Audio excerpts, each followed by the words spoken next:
role play is by far the best thing you can do to change behavior. By far the best thing you can do to change behavior. Role play is also by far the least favorite thing to do to change behavior. Agreed? You see that with your stores? You see that with your people? Hey, let's role play now. And everybody's like, How many times have you role play with somebody and at the end they go, oh, it's so much easier with a customer. Right? You heard that? I just get nervous in front of everybody else. It's so much easier in front of a customer. Why is it easier in front of a customer? What's that? Exactly. Customer doesn't know you, number one. What else doesn't the customer know? Very good. Yeah, isn't that the truth? The fact is, I'm in a room full of people who know that what I did sucked, right? Whereas when I'm with the customer, they have no idea that this is a good presentation or a bad presentation. I can charm my way through it. That's why I got into sales in the first place, right? Because I know how to charm my way through things, and that's how I can get there. So role play, we got to admit up front, none of us like doing it. It's not a comfortable thing to do. But the thing here that you have to realize as owners and managers of retail stores is this. They are role playing. The choice is yours. Do they role play in a training environment? Do they role play in an environment with you or with your trainers in a training session? Or do they role play with the customer? Because it's happening, right? And that's the reality of what it is. So today we want to take a specific skill inside Wiser Selling, inside the welcome, and we want to talk about the power of that specific skill, how it can work to changing the first impression of your store, how it can go towards what Scott just said in making the relationship as opposed to the sale inside there. If we can engage in conversation, we can get to the point where we want to be.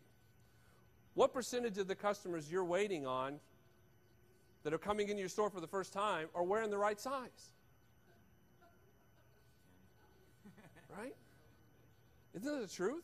Now, what percentage of the customers who come in, you're waiting on for the first time, know that they're wearing the wrong size?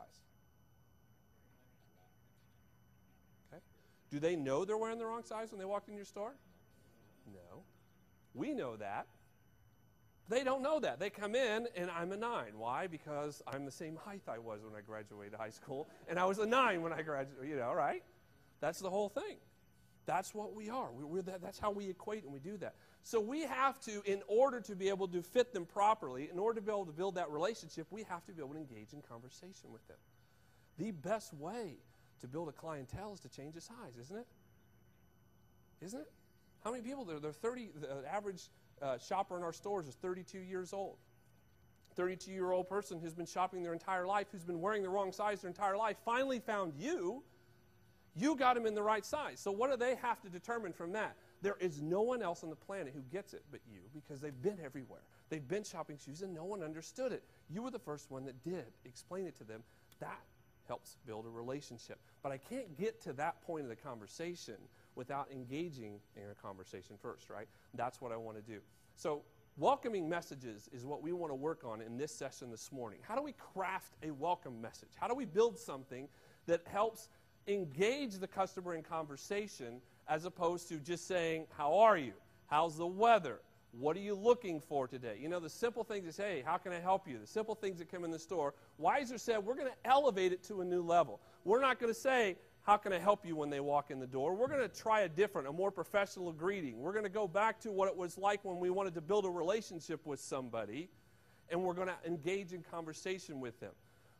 These work only if they're based on the lifestyle interests of the customer and if they're uniquely you. Now, what I mean by that is the beauty of this model is that you may have a store that is a family store. You may have a store that's kids. You may have a store that is all fashion. You may have a store that is all comfort. But you can craft a message that fits your environment, and you can craft a message that fits your customer.